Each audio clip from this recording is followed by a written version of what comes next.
तपस्सु और भल्लिक आखिर कौन थे और उनके बारे में जो अलग अलग कहानियाँ प्रचलित है, आज हम उन्हीं के बारे में जानेंगे। कहते हैं कि बुद्ध धम्म को तपस्सु और भल्लिक मध्य एशिया में लाए थे।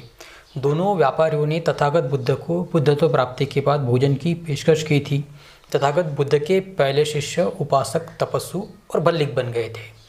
जब तपस्सु और भल्लिक ने घर लौटने की कामना की, तब उन्होंने तथागत बुद्ध से कुछ ऐसा करने के लिए कहा कि जिससे कि उनकी अनुपस्थिति में उन्हें याद कर सके और उनका सम्मान कर सके।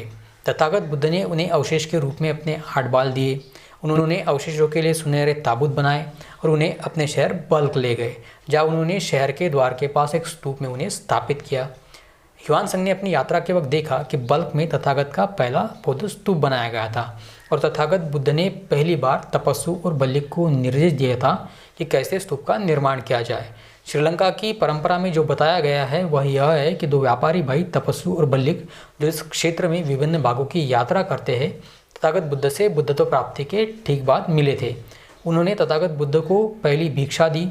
बुद्ध और धम्म की शरण लेते हुए वे भगवान बुद्ध के पहले अनुयायी उपासक बन गए।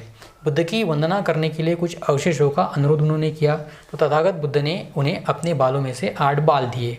अपनी यात्रा के दौरान वे भारत से श्रीलंका पहुँचे। उनके द्वारा लाए गए कुछ बाल अवशेष एक पहाड़ की चोटी पर बने स्तूप में रखे गए थे, जिसे अब गिरिहंडू सेया कहा जाता है। यह श्रीलंका में सबसे पहला स्तूप माना जाता है।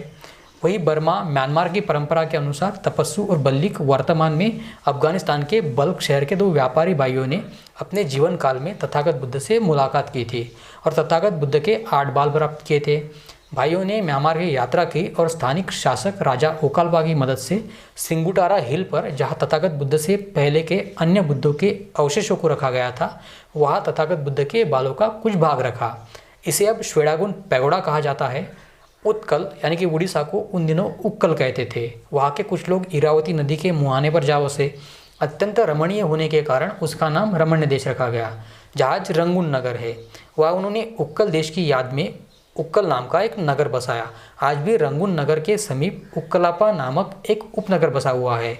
वहाँ के तपस्सु और भल्लिक नाम के 2 व्यापारी व्यापार के सिलसिले में भारत आए और उरुवेल वन से यात्रा करते हुए उन्होंने बोधि वृक्ष के नीचे भगवान बुद्ध को ध्यानस्थ बैठे देखा।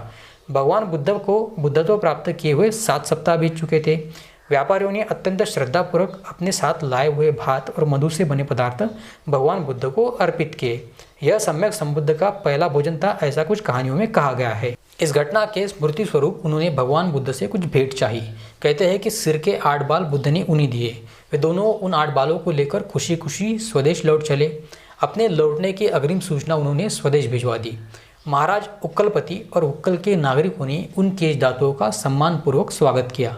नगर के समीप डैगोन पहाड़ी की चोटी पर श्वेडागोन नामक स्तूप बनाकर उसके गर्भ में एक केश धातु स्थापित कर दी गई, ताकि उस देश की जनता भावी पीढ़ियों तक उनके पूजन अर्चन का लाभ ले सके। तो यही कुछ कहानियां हैं जो तपस्सु और भल्लिक के बारे में कही जाती है। इसके अलावा आपके पास में भी अन्य कुछ जानकारी हो तो उसे कमेंट में ज़रूर लिखें।